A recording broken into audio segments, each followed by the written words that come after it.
because there is so much inconsistency across different firms, and sometimes it's not even the firm, it might be the individual regional manager, or it might be the on-site manager, or it might just be not a good fit for that manager and that asset. But it becomes a source of competitive advantage when an institutional investor has relationships with property managers. Even lenders want to see who the property manager is, because the property manager is the most important person in executing the business plan. And often investors treat property managers as just vendors, and they want to squeeze them, they want discounts, and it's good to hear the human perspective here of property managers. Do you have anything to add to that? Yes. So there's nothing worse than putting so much work, this is where technology comes in, putting so much work on your staff that they're dissatisfied, because the number one thing that they can do is show up and give good customer service, right? People buy us. So if they're like, oh, I've got to do this task, and oh, I've got to do that task, and they're so busy that they're not able to even meet the investor goals, i.e. leasing, because they've got so much admin stuff, right? It's not good. It's not a win for the property management company. It's not a win for the property. It's not a win for the tenants. It's not a win for the investor. And so, I think that you really need to be forward thinking and progressive and help your team buy into these things that we've all been taught, right? And they're simple. 20% of your effort produces 80% of your results. So when we're having the technology conversation, right, because for a lot of people, it was hard to usher in the embracing of technology. That's why it took something like a pandemic to make it happen. I understand, because we were ahead of it. But so many people were resistant because it's like, well, what I'm doing is working, so why do I need to evolve? Why? Everything's working right now. Well, when you can sit down with your team, your property management team, the property managers that are there, the feet on the ground every day that are getting their butts handed to them, because somebody's screaming at them or some emergencies happened. I mean, my manager at your property texts me tsunami if there's a big issue. Well, if you can get them to understand, number one, your objectives as an investor, really where you need it to be.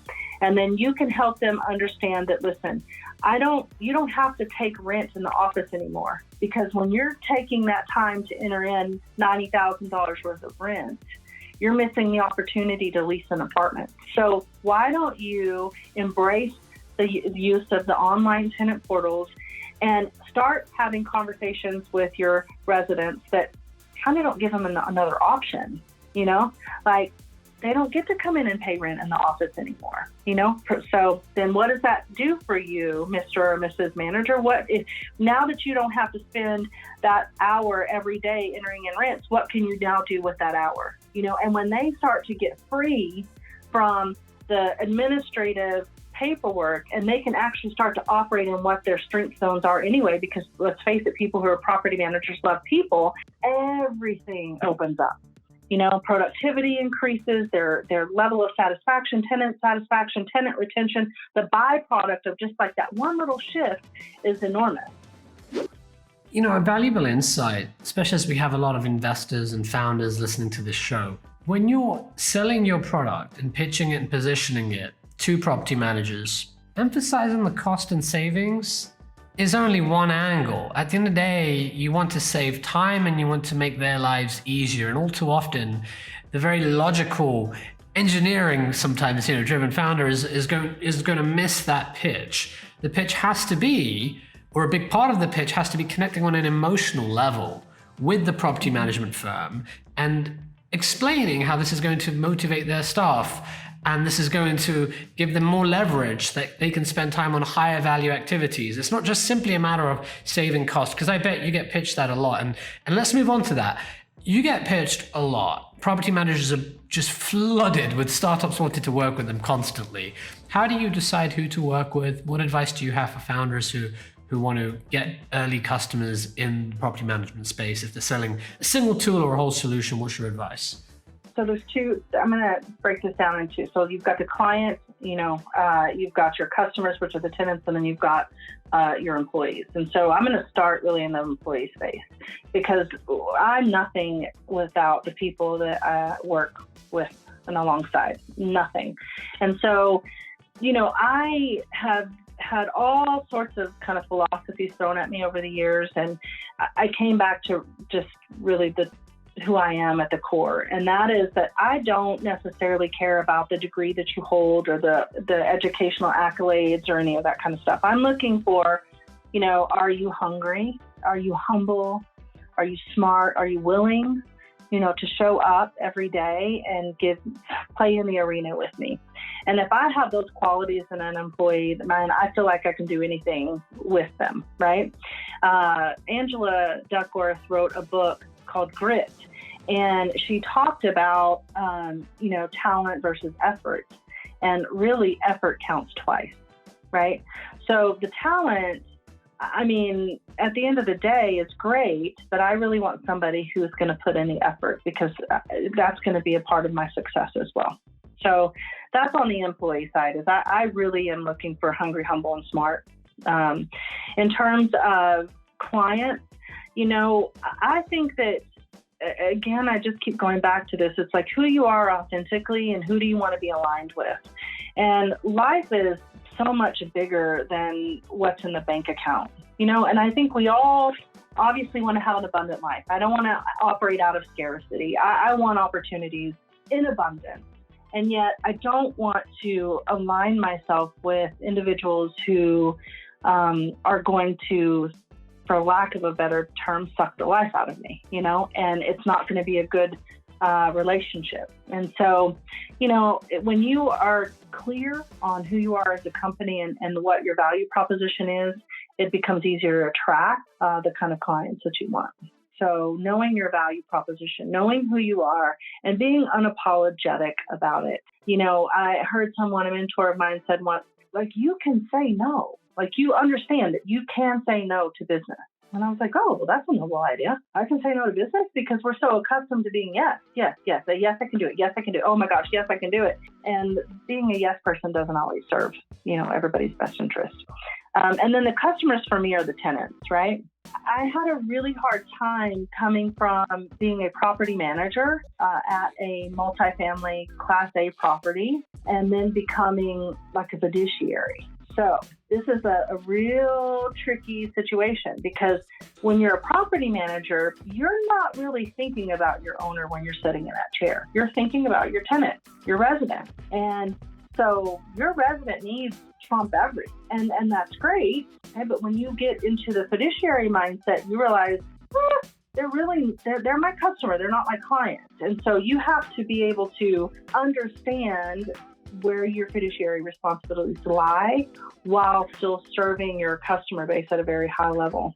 And that can be tricky for a lot of property managers, and so it's our job as a management company to teach them what being a fiduciary is about. And that can mean, it's not about just putting butts in beds. It's about vetting the most qualified tenant. It's about, when that person comes in and they've fallen on hard times and they're 3 months behind, you can't just give them one more month, right? Because, the fiduciary is to the client. So, I think likewise, when I look at, regardless of what class of property we're managing, everybody deserves quality housing. Everybody has a right to have quality roof over their heads, and they deserve to be treated with dignity and respect. And at the same time, expectation setting is not just with you and the client. It's not just with you and your team. It's with you and the customer or the resident as well, and so setting expectations on the front end is really vital. So startups want to get clients, and it's hard to reach property management firms and get a pilot running because property managers are very busy. They're under-resourced. What advice do you have as someone who, has integrated technology, believes in technology?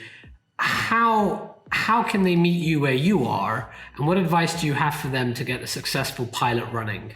Well, to start first, it goes back to research. And then it's getting into action.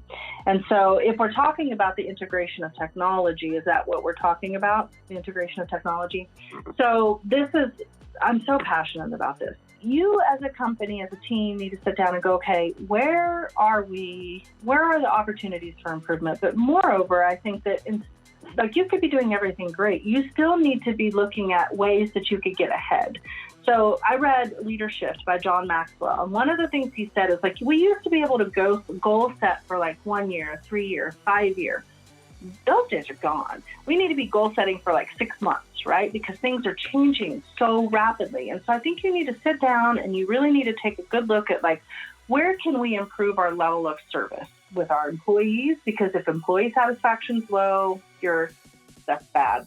You've got to have your employees happy. Where can we improve our level of satisfaction with our clients? And where can we improve it with our tenants? So when you identify these areas, then you start to go research solutions to these problems. So I'm going to give you an example. When we knew we had a phone problem when we got to a certain size with the company that I served as CEO with. And we had two phone lines with call waiting. So we didn't have any data to back what our instincts were, which was that we were failing at answering the phones and we didn't have enough manpower. So we knew that once we found a solution to that problem, we were going to uncover more problems. Okay, so the first thing we did is we found a solution. So we ended up getting RingCentral, which at that time was probably the only voice override system available. Now you've got lots of others, Grasshopper, etc. And so once we got RingCentral, we said, okay, we need to figure out like, why are people calling? Where is the volume coming from? And so then we were able to identify most of the people are calling for information on our properties, right? And to your point, it's not a cookie cutter when it's single family. It's a bunch of different nuances to each home.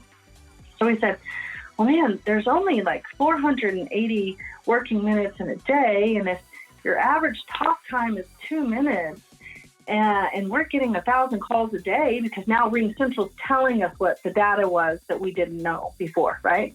And it's validating our instincts. We're like, okay, so even if I threw 2 people at this problem, I'm still not going to be able to solve the problem. So then we started researching technological solutions to the problem, right? So we did our research, we found a solution to the initial problem, we then just uncovered more problems, and then we did a deeper dive and found another technological solution, which for us was with our property management software company. They had artificial intelligence created. Her name was Lisa, I should say. And essentially, we could point all of our calls to Lisa. Lisa could answer the prospective tenant questions. And then, there's a leverage piece. And so, I think it's just really understanding that your biggest areas of opportunity to have a solution in place from the jump is going to be who's going to answer your phones, how are you going to show your units, especially if you're in the single family space. So make sure that you have solutions to those things in advance, because we know that these are problems that you're going to have.